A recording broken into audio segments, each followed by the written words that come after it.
Felipe Chapman. Él es ministro de Economía y Finanzas y es una voz que hemos querido escuchar ya durante estos últimos días, pero ustedes estaban guardando su espacio. Bienvenido, ministro. Sí, muchas gracias. Gracias por la invitación. Con gusto siempre conversar con ustedes. Ministro, ¿qué balance se hace desde el Ejecutivo y desde el Ministerio de Economía y Finanzas lo recientemente aprobado en segundo debate por las reformas a la Caja de Seguro Social? Hemos visto que se mantiene el tema del aporte de los cerca de 966 millones de dólares contemplados, pero ¿cómo lo ve usted desde el Ministerio de Economía y Finanzas también lo que se acaba de aprobar? Bueno, como les comentaba fuera de cámaras, me siento tranquilo. No es lo mismo que la propuesta que presentamos, pero estoy consciente que lo perfecto es enemigo de lo bueno. Soy demócrata 100%. Entiendo los procesos de la construcción de leyes en toda democracia. De lo que he leído y estudiado a lo largo de mi vida, creo que no hay o muy pocos casos donde se presenta una legislación tanto que emane de legislativo, ejecutivo, del propio o del judicial o del propio legislativo, que termine exactamente como ingresó en un debate. Y recordemos también que los congresos, por definición en una democracia, representan a sus electores directamente, a sus comunidades, que tienen derecho a disentir y a opinar distinto. Yo comprendo ese proceso y a veces el mundo ideal no existe.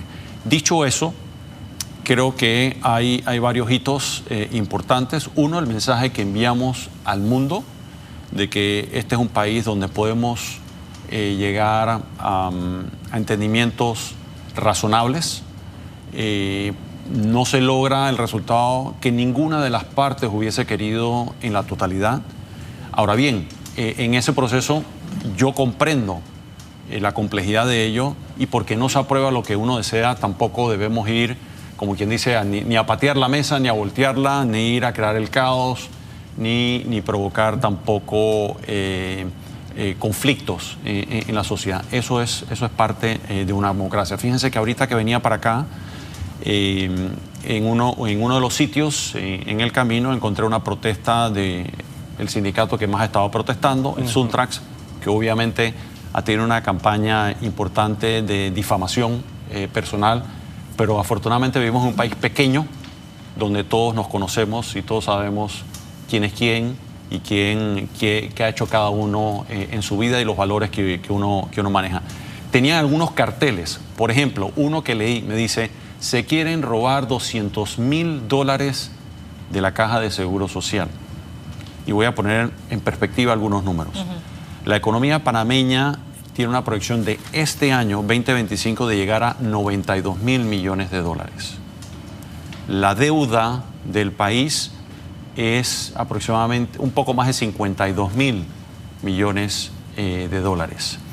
Es decir, 200.000 millones, estamos hablando de que, según eso que están publicitando, es más del doble del tamaño de la economía. Pudiera pagar casi que en 4 veces la deuda nacional. Todos sabemos que esas cifras no son ciertas. Es decir, el programa de beneficio definido, que es lo que nos obligó con enorme urgencia a atacar este problema, no tiene reservas, cero. Y de todos consta que en el mes de febrero se tuvo que ir a pedir un subsidio para pagar eso. El otro programa, que es el mixto, donde todavía no tiene ningún jubilado, tiene 6.000 y tantos, llegando a 7.000 millones. O sea que esos 200.000 millones no son ciertos. Yo creo que lo importante es empezar a hablarle, como lo hemos estado haciendo, continuar hablándole al panameño con la verdad. Yo no tengo ningún problema en debatir ideas y posiciones contrarias, siempre y cuando hablemos con la verdad y con respeto. Ustedes no me han escuchado a mí a salir a atacar ni a insultar a ninguno de esos, ni sindicalistas, ni otros grupos que opinan distinto a uno. Tienen todo el derecho a disentir en una democracia y defenderé su derecho. Ministro, precisamente... Y no me van a escuchar insultándonos. Precisamente me parece que el tema de ampliar la comunicación sobre lo que se aprobó es sumamente importante. Nada más para estar claros, haciendo esa comparación con la presentación que ustedes hicieron por parte del Ejecutivo, aquí algunas de las bancadas hicieron esa compilación, propusieron esa metodología de cómo quedó al final. Dice, de 203 artículos se modificaron 80. Se hicieron 47 propuestas nuevas que fueron aprobadas. 74 artículos nuevos fueron rechazados. 6 fueron eliminados. Importante lo que se destaca, no se estarían privatizando los fondos estatales, y el punto que más se relaciona con la gente es que no se va a aumentar la edad de jubilación, pese a esa mesa tripartita que estaría evaluando. Sí. Pero en base a eso, ustedes apostaban muchísimo a las medidas paramétricas para obtener los fondos que le harían frente a los próximos compromisos. ¿Cómo ven esto? Mira, como usted ha leído, la cantidad de reformas que se le hicieron son muchísimas. Eso es una prueba, uno, de que esto no estaba escrito en piedra, que somos demócratas. La discusión ha sido sumamente extensa y se han incluido, no solamente se ha escuchado a todo el que ha querido hablar con respeto, con atención, sino que las propuestas, muchas con las cuales no estamos de acuerdo, han sido aceptadas, y mi recomendación ante el presidente de la República es que si el producto final de la ley está como está quedando hasta ahora, mi recomendación sería que la apruebe, es decir, que la sancione. Y regresando a la pregunta del compañero de los 966, es muchísimo dinero, por supuesto que sí.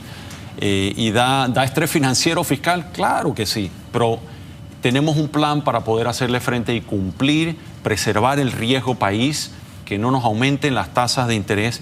¿Por qué lo hicimos así? Porque de otra forma, y si no llegamos a estos acuerdos como los que hemos logrado alcanzar, el aporte del Estado nada más este año hubiese sido muy superior a los 966. Y en el siguiente gobierno y en el subsiguiente, los montos hubiesen sido, estamos hablando de montos de 6.000, 7.000 millones de dólares al año. Eso realmente es insostenible. Y mientras yo fuese ministro de Economía y como panameño yo podía formar parte de la construcción de una solución y un debate, yo realmente no podía ser partícipe de ello. Así que en ese sentido que yo decía, me siento tranquilo, que en ese sentido he contribuido a proteger las finanzas públicas del país. Sobre los parámetros, mundo ideal, por supuesto, hubiese sido aumentar la edad de jubilación. ¿Por qué? Porque ha cambiado la demografía, ha cambiado a nivel. ¿Qué es la demografía? Es cuántos hijos tenemos, cuánto crece la población. Es decir, yo vengo, por ejemplo, de una familia donde éramos 5 hermanos. Hoy en día tengo una familia donde tengo 2 hijas. Y le pregunto al panameño, ¿es eso lo típico que usted ve a su alrededor? Familias más pequeñas y que la población crece más. Eso es demografía. Si tenemos un sistema que simplemente apuesta a que haya un beneficio definido, que descansa exclusivamente en que tengamos suficientes hijos que ingresan a la fuerza laboral para mantener eso, sabemos que eso no es real, eso no está ocurriendo. Es decir, es un estado de negación. Y ante un estado y ante una situación que no nos gusta, es decir, estamos enfrentando, por ejemplo, un reto de salud. Si lo negamos, no hay forma de tratar esas condiciones. Lo primero es hacer un diagnóstico del problema, definirlo con claridad y presentar múltiples alternativas y asignarles cuál es la alternativa más conveniente.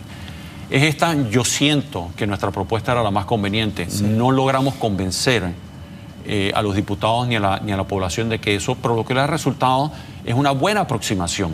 Entonces, yo creo, en resumen, yo pienso, el país ganó.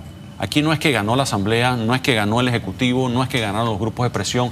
Aquí no está recogido ni lo que quieren los empresarios, ni lo que quieren los trabajadores, ni lo que quiere el Ejecutivo. Es una mezcla. Correcto. De todos esos deseos. ¿Qué es democracia? Esa construcción. Ministro, ese alcance de entendimiento. ¿Y cómo se van a cubrir los ingresos que no se obtengan en estos años? Que bueno, ya se ha dicho en medio de lo que se aprobó en la Asamblea Nacional, que será algunos años después, 6 años después. ¿Cómo se va a cubrir este tiempo el tema de la Caja de Seguro Social y las jubilaciones? ¿Hay dinero?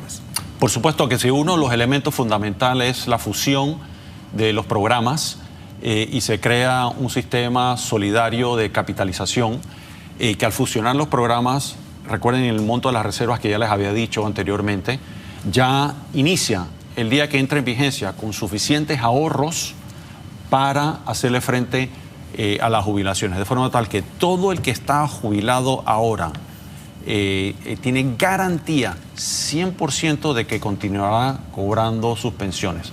Las otras propuestas que se han presentado no garantizaban eso, no garantizaban, simplemente hacían los enunciados. Regresemos a un sistema solidario, que es fascinante el debate, que yo siento que esta propuesta es aún más solidaria, precisamente por el aporte de los 966. Más solidario que eso, imposible, haciendo un examen crítico del concepto de solidario. Entonces, en esa fusión lo primero es garantizar los actuales jubilados cobren su jubilación. Y pensando en lo futuro, dice, hombre, estás usando mis reservas para pagarlos a los que ya no tienen ahorro. De ahí viene el aporte del Estado panameño de 966, que se va ajustando con el valor del dinero en el tiempo, ajustando al costo de la vida a lo largo del tiempo de manera indefinida. Un monto que puede manejar el Estado panameño. Y en eso yo soy muy responsable pensando bueno, ¿qué construimos pensando cuando uno no va a estar presente? Cuando uno no va a ser partícipe de estos debates.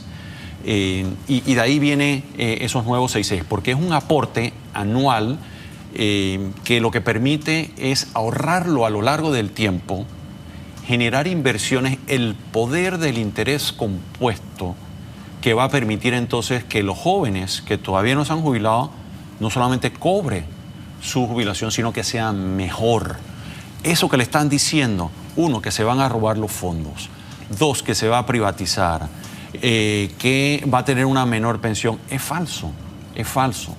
Y los números están ahí, está validado por expertos en sistemas de pensiones internacionales, locales, donde se han demostrado los cálculos matemáticos. Esas otras propuestas son enunciados, es lo equivalente a lo que decimos mucho en Panamá, un canto a la bandera, sin que tenga un solo sustento matemático de cómo respaldar esas propuestas. Entonces, fíjense, ahora, irnos a protestar con enunciados como el que acabo de decir, que son completamente falsos, a mí el mensaje que me manda es realmente que están en todo su derecho a protestar, dicho sea paso, en una democracia, y se los defenderé también. Ahora, protestemos con la verdad. No pongamos carteles diciendo 200.000 millones de dólares cuando todos sabemos que eso es completamente falso. Ahora, entonces no buscan una solución al Seguro Social, la agenda es otra. Ahora, ministro, las amenazas, las advertencias de protestas no solamente vienen por parte de este grupo, incluso también gremios docentes. Vemos una tensión que ayer se generó también con la bancada Vamos, por ejemplo, de por qué votaste a favor y tú por qué votaste en contra. Hoy todavía no sabemos a ciencia cierta qué es lo que vaya a pasar en la Asamblea Nacional de Diputados cuando ya se debe entrar en ese tercer debate. ¿Qué es lo que se prevé por parte del Ejecutivo en base a eso? Porque todavía está la incertidumbre. O sea, ¿cuánto tiempo tenemos para que esto ya logre definirse y que el Ejecutivo, que ya usted nos ha adelantado aquí en Noticias AM, estaría usted entonces proponiéndole al presidente que lo aprobara o lo sancionara? Sí. Lo primero es las protestas. Fíjense el mensaje que enviamos por las protestas. Queremos vivir en una democracia donde se respete el derecho de todos. Lo que significa es que...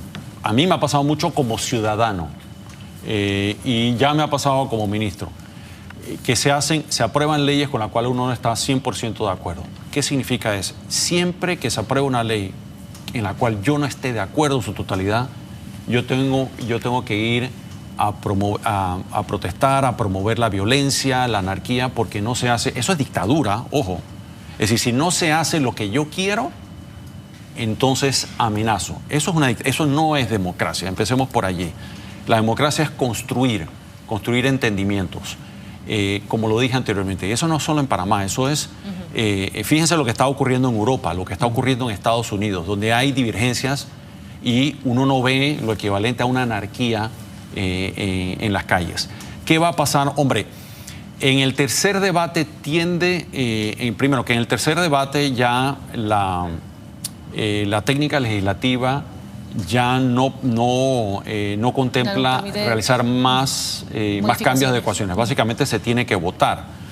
Después de que se ha votado en primer y segundo debate, siempre ha sido que las probabilidades, no es 100%, pero las probabilidades son muy altas de que típicamente se aprueba. Sí. Lo que ya ha pasado por ese camino que ha sido de meses. Pero se puede bajar. De meses. Siempre se puede bajar, por supuesto. pero tendrían que estar todos de acuerdo. Y si se baja, tendría que ser obviamente con justificadas razones, y esperaría yo que para bajarlo, para mejorarlo, no para empeorarlo. Para empeorarlo realmente no tiene sentido lógico. Ministro, y ya cambiando de tema, también hablando un poco de las amenazas, ¿cuál es el impacto que puede tener para la economía de Panamá esas amenazas que vienen desde Estados Unidos por parte del presidente Donald Trump? Amenazas, mentiras, narrativas. ¿Qué impacto puede tener en nuestra economía cualquiera que quiera venir a Panamá a invertir, por ejemplo? Afortunadamente, hasta el momento no ha tenido consecuencias desde un punto de vista de la inversión, tanto local como extranjera. El inversor, sobre todo importante, tiende a ser muy analítico, e inversiones importantes no se basan meramente en la intuición.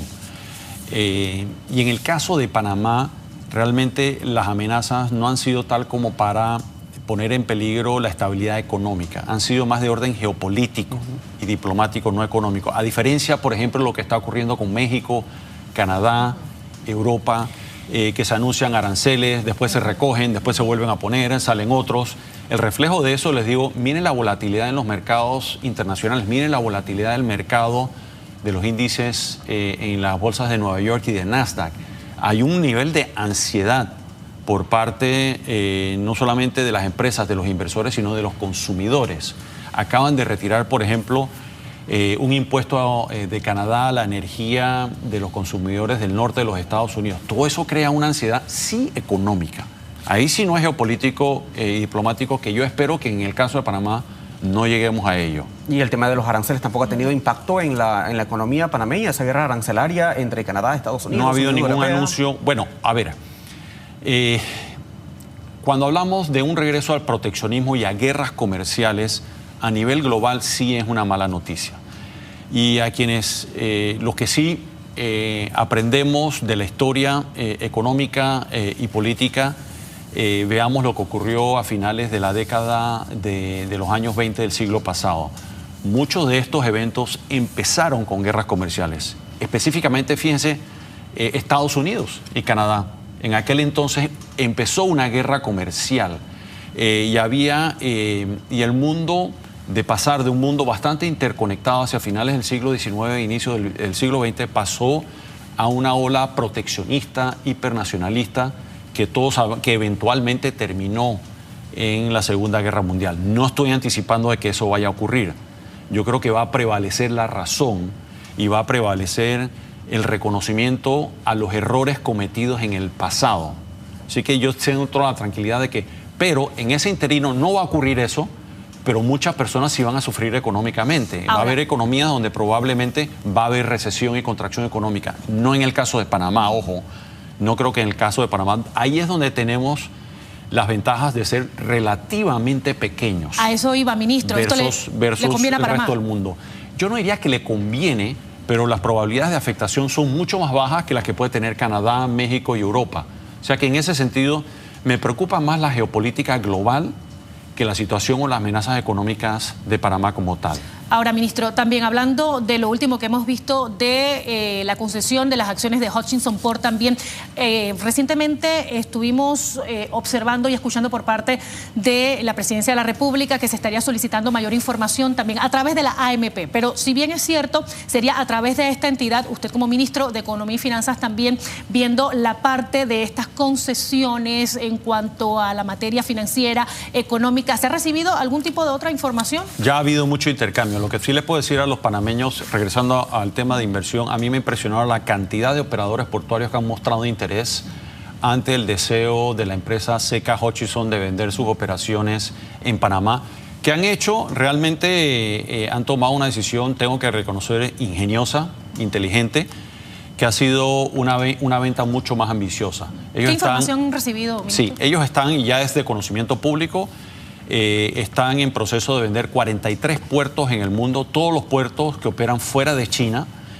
una transacción que será de aproximadamente 22.000 millones de dólares, un monto importantísimo, de lo cual aproximadamente poco menos del 10% de esa transacción global es la parte de Panamá, que para Panamá es mucho dinero.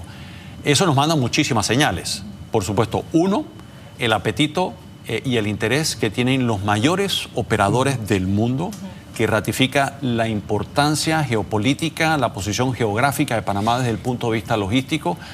Es como dicen, yo diría, es un buen problema para tener.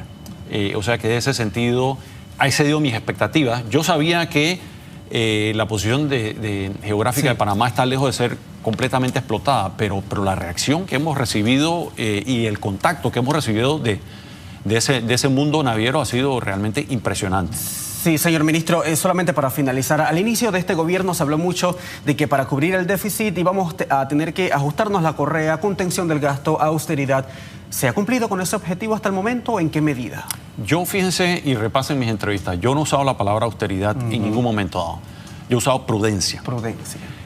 Panamá, afortunadamente, no está en una situación fiscal como el caso de Argentina, por mencionar algo de la famosa motosierra, que obviamente es algo muy simbólico, que lo que implica es una austeridad y un recorte del gasto traumático. Panamá no está en esa situación. Panamá puede ir haciendo ajustes prudenciales, progresivos, que nos permita poner en orden las finanzas públicas, mejorar nuestra calificación de riesgo, reducir el costo de la deuda pública y privada, y estamos encaminados para ello. Ahora bien, eso no ocurre súbitamente, salvo que querramos aplicar terapia de shock, que es muy traumático, y eso incluiría, como en el caso de Argentina, despedir, recortar gasto público, dejar de hacer obras. Panamá, afortunadamente, no está en esa situación. Así que tenemos un plan muy bien trazado, muy bien pensado, para hacer esto progresivamente e ir ordenando las finanzas públicas de forma prudencial, sin tener que entrar a tomar medidas radicales. 7 de la mañana, 45 minutos. Gracias al ministro de Economía y Finanzas, Felipe Chapman, por acompañarnos la mañana de hoy y abordar distintos temas que en estos momentos están bajo la lupa, no solamente aquí en nuestro país, sino también desde el plano internacional. Reformas, Panama Ports, también, bueno, cómo está la situación del país financieramente. Gracias por acompañarnos, Con mucho ministro. gusto. Gracias a ustedes por la invitación. Que tengan buen día. Hay más a esta hora aquí.